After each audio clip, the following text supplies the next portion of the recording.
Hey guy, hey guys, it's me again, Maxim Ramos, and if you couldn't tell from the sigh, I have some very bad news to share with you guys. So, the recording I made for for episode 5 of my WICSO series, um, mid recording, my earphone jack fell off. And by the way, yes, I am currently using my earphone jacks. I was using my earphone jacks in order to record this video, and it's audio, obviously. However, though, because I accidentally snapped off because the cord kind of slipped, my mic jack accidentally slipped out. This meant that the audio of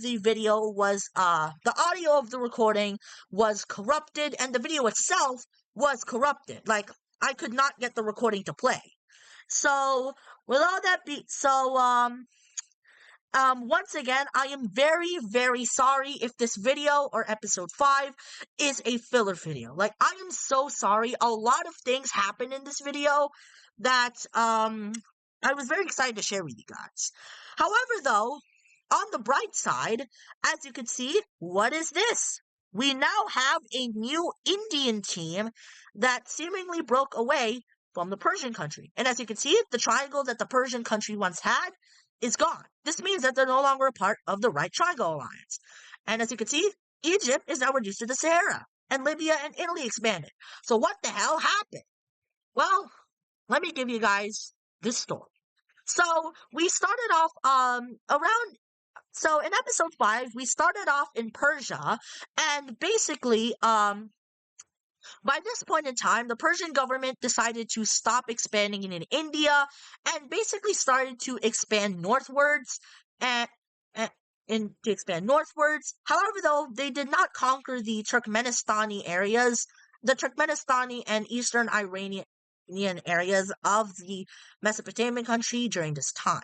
During this time, however, as Persia started expanding north, the merchants of India who by this point were getting very happy of the riches that they were getting from, exploring and conquering India.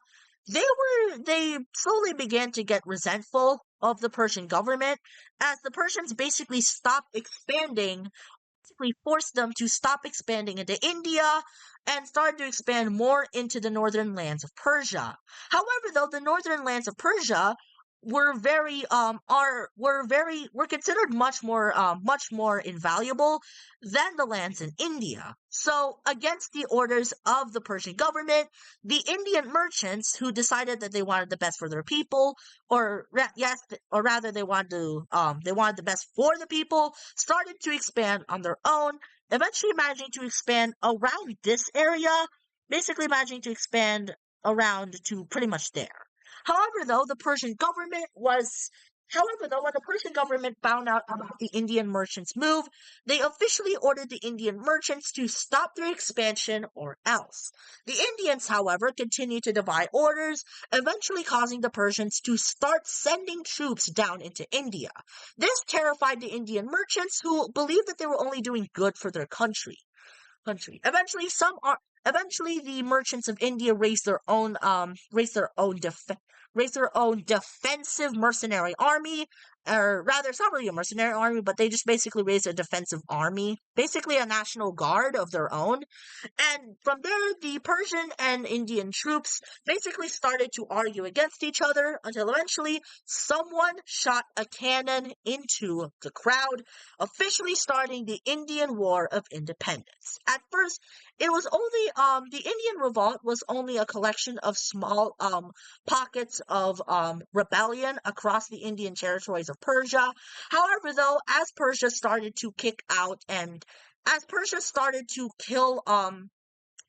more and more of the revolutionaries with increasingly brutal tactics, the Indian movement for independence started getting much more and more popular until eventually years and years of fighting, or not really years of fighting, until eventually 3 years of fighting later, the Persians, who were receiving a lot of discontent from home, decided to pressure their government to surrender. And in the peace treaty, basically Persia had no choice but to give India independence. And in peace treaty, India gained complete independence, completely, basically gaining all of the Indian lands that they had conquered for the empire. From there, they started expanding more and more into inland India, managing to reach the eastern coast, and to reach the eastern coast, and essentially becoming very rich from all of the profits they were getting from conquering India. However, though, following the war, there was a lot of suspicion. By this point in time, there was a lot of suspicion and fear within the Persian populace who were starting to believe that the Persian government was getting more and more tyrannistic. And at the same time, the Red Team and Oman also got suspicious of the had also gone suspicious of their Persian ally. Eventually, the Persians respond of their Persian ally.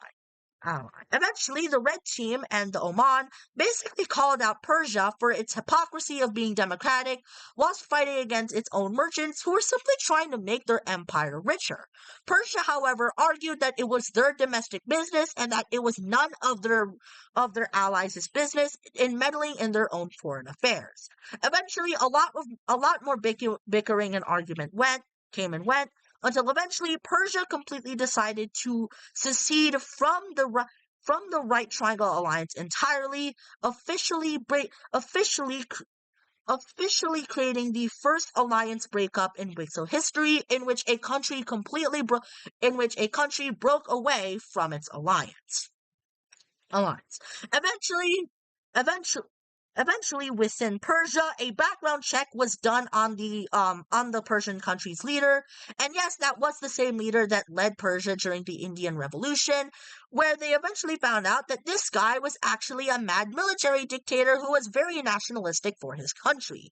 Eventually, a lot of revolts. Eventually, as a result, a lot of internal dissent started breaking out in Persia, and in a twisted fashion, Persia began brutally massacring all of these revolutionaries, resulting in a lot of international reactions, particularly from this country, particularly from Mesopotamia, Oman, and India. I almost said Caucasia, but we're going to talk about them later. Eventually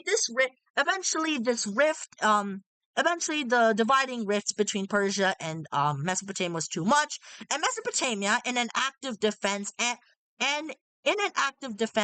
for the Persian people, decided to declare war against Persia in order to try and restore a democratic government there.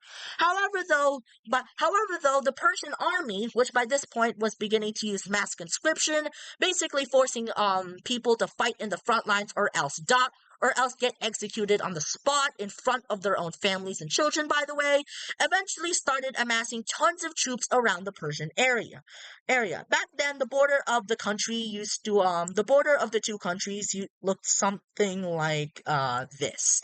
Eventually, the Persians started kicking out the Mesopotamians, and the Mesopotamians started kicking back the Persians, and essentially, as the Persians pushed into the Iranian territories of the Mesopotamian Empire, Mesopotamia eventually retreated behind the Zagros Mountains, where from there the war became a stalemate. Their Turkmenistani claims around the Caspian coast eventually fell over to Persia, and eventually, after around 1 or 2 years of fighting, Mesopotamia and Persia sued for peace, and in the peace treaty, Persia gained a lot more land and made themselves much more powerful. By this point, Persia was now essentially an imperialistic empire under a tyrannical imperialist dictatorship. They officially shut down all of their borders with Mesopotamia, India, and even their maritime borders with Oman. Essentially making Persia one of the very first pariah state, or a state that is internationally and diplomatically isolated from the world. Hang on, let me go ahead and rephrase. Anyways, as I was saying, as they gained the Turkmenistani claims of Mesopotamia, this meant that they also got a border with Armenia, who with Armenia, and seeing as Armenia was a nearby neighbor of Persia via their Kazakhstani colony, in response to Persia's brutality and to them just getting a new border, the Armenians decided to officially join the Right Triangle Alliance, essentially replacing Persia with Caucasia. And actually, while we're at it, let's go ahead and actually add India to the alliance because it just makes sense. And actually, in order to get us a little bit of some, and to, why can't I say this? As I was saying, because the recording of this video, as I just mentioned, was cut off, we'll actually go ahead and do some mapping action right now, as India will officially join the Right Triangle Alliance, essentially turning the Right Triangle Alliance into an anti-Persian coalition, essentially aimed at stopping Persia's expansion any further. Any further. Oh yeah, and apart from Armenia's expansion into Crimea, nothing else happened. But actually, while we're at it, let's go ahead and expand Armenia. Let's actually go ahead and expand Armenia. By this point, during all these years between Mesopotamia, Persia, and India, by this point, the Armenians had managed to basically capture all of this land, officially linking up with their Kazakhstani colony, whilst also starting to claim a little bit more of Russia, Russia and Ukraine, wrapping around part of the Azov Sea. And considering that the Volga River actually starts right about here, we could actually see Caucasia / Armenia becoming a rising power in the future. Now, what happened in Egypt? Well, long story short, during the Mesopotamian, Persian, and Indian wars, the Mesopotamians and Egyptians had only gotten further at expanding into eastern Sudan. However, though, by this point, the Mesopotamians and Egyptians were meeting a lot near the Nile River, which, remember, Egypt considered its natural land to claim, and eventually, tensions began to simmer between Egypt and Mesopotamia, because you see, when the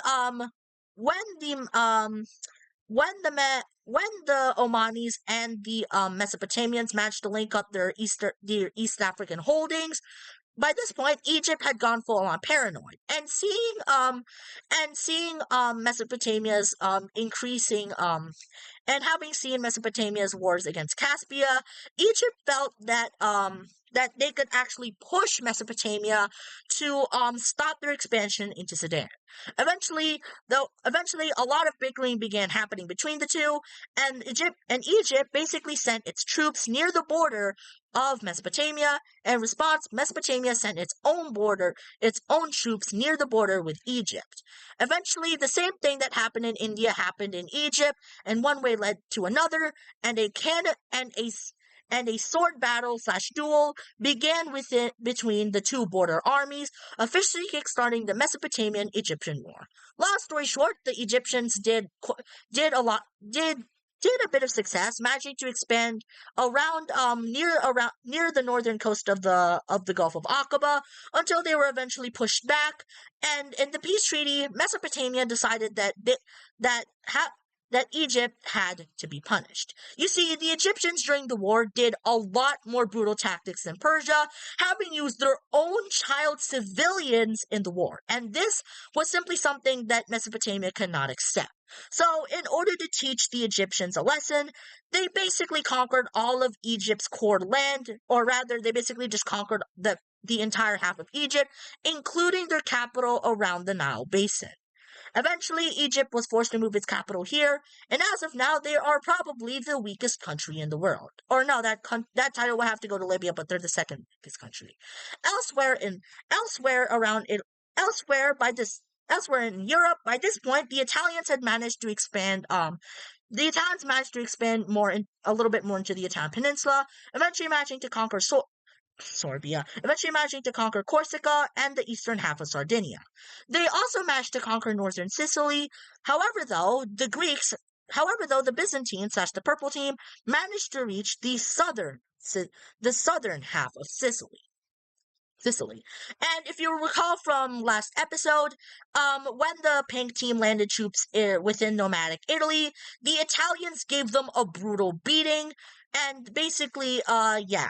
Considering that the purple team did receive considering that the world basically did receive news that that Italy had beat the pink team's troops, these, the mess, the mess, the purple team decided to sign a peace deal with, or rather an agreement with the Italian country, in which they officially set up the world's first demilitarized zone in Sicily, basically dividing the northern half of the island, basically dividing the northern and southern half of the islands as demarcated by this little light gray border over here.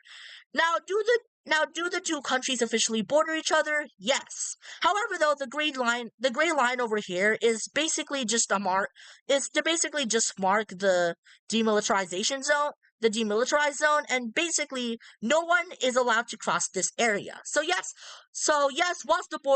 whilst the two countries do officially border each other, and they do quite literally border each other, no one is allowed to cross this territory. It's basically kind of like how African countries in real life have huge swaths of desert that they control, like for example Algeria and the Algerian desert, yet in reality the Algerian government doesn't have that much control around the desert areas. That's basically how it is between these two guys. They officially control the territory in the demilitarized zone. However, though, no one is allowed to no soldiers are allowed to step foot into the demilitarized zone, and only civilians are allowed to cross into the area. Oh yeah, and we also saw Dobruja and Farmers Albania expand. And oh yeah, during the wars against Persia, or rather during the war against Persia, Oman actually joined Mesopotamia, obviously since they're allies, and conquered Qatar and Bahrain, and they basically got to keep it in the peace treaty. Now, why didn't they do a landing around Persia? Well, that's because I actually forgot to add this in, but Persia they basically just sunk as many ships as they could. They basically built a lot of coastal fortifications around their coast, and basically started bombarding the Qatari navy, which actually crippled the navy a lot, because the Mesopotamian Omani war against Persia was also the first iteration of coastal artillery being used against naval warships. So yeah, and with all that being said, that's basically going to do it for this filler/episode. Again, I am so sorry that I lost the recording for episode 5, and I'm actually kind of glad that I lost the recording, because that thing was 42 minutes long, and it's currently only been 18 minutes, so this video will take much shorter to upload. But with all that being said, thank you guys so much for watching this video. If you did, make sure to drop a like. Don't forget to subscribe if you want. Subscribe, not asking you to do it. I'm just telling you that you can do it. And by the way, please do it. I'm actually trying to reach 100 subs. I know I said that I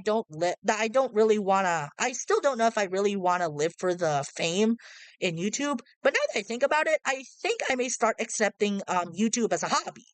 But with all that being said, thank you guys so much for watching my this episode 5 of WICSO.